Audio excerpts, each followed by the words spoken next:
Assalamualaikum dan salam sejahtera. Selamat datang ke liputan khas online TU TV.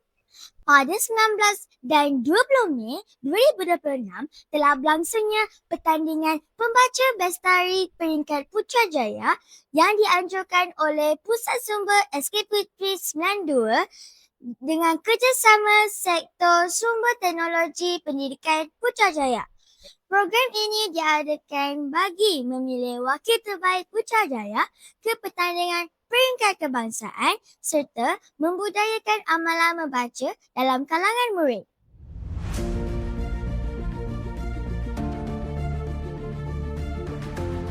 Seramai 50 orang peserta daripada sekolah rendah dan sekolah menengah sekitar Putrajaya telah menyertai pertandingan ini bersama guru-guru pengiring masing-masing.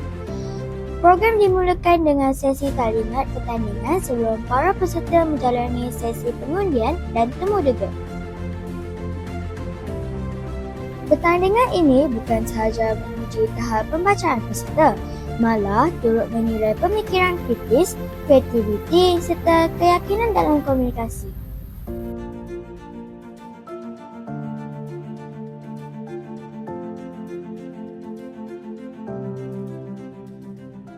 Apakah persediaan yang anda lakukan sebelum menyertai pertandingan ini?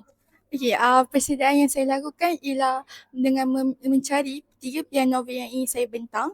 Seterusnya, saya nak cari bahan maklumat di media sosial dan berkaitan dengan isu-isu semasa dan latihan dengan mengobarkan masa daripada pagi, petang sampai ke malam.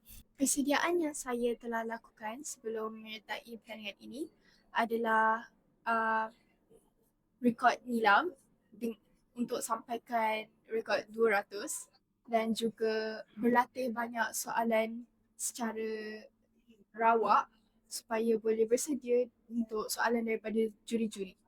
Persediaan yang saya lakukan ialah memperbanyakkan latihan serta melatih intonasi dan gaya supaya saya dapat memberikan yang terbaik. Apakah pengalaman paling menarik sepanjang pertandingan ini? Pengalaman paling menarik bagi saya ialah saya dapat bertemu dengan rakan baharu dan pertandingan ini ialah pengalaman baharu bagi saya. Selain itu, saya juga dapat menyediakan diri saya untuk menghadapi dunia luar. Pengalaman saya pertama kali masuk. So saya macam takut tak ada sikit lah. Pengalaman dia best lah juga sebab boleh jumpa kawan ramai. Suasana dia macam kena praktis dalam suasana yang bising. So agak susah sikit.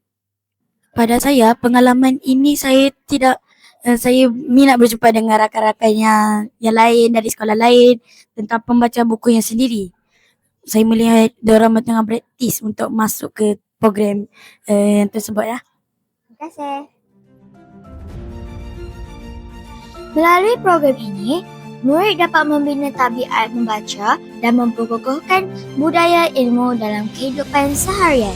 Selain itu, pertandingan seperti ini juga membantu melahirkan murid yang berani, berfikiran kreatif serta mampu bersaing di peringkat yang lebih tinggi.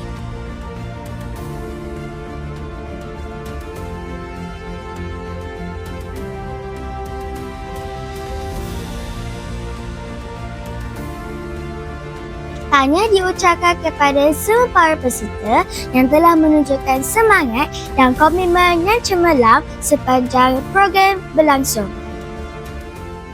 Semoga program seperti ini dapat terus menyemarakkan budaya membaca dalam kalangan warga Putrajaya dan melahirkan generasi berilmu serta berdaya saing. Sekian sahaja laporan daripada saya, Amanda Kaisa, melaporkan untuk Online TU TV. From me to you. Assalamualaikum dan salam sejahtera.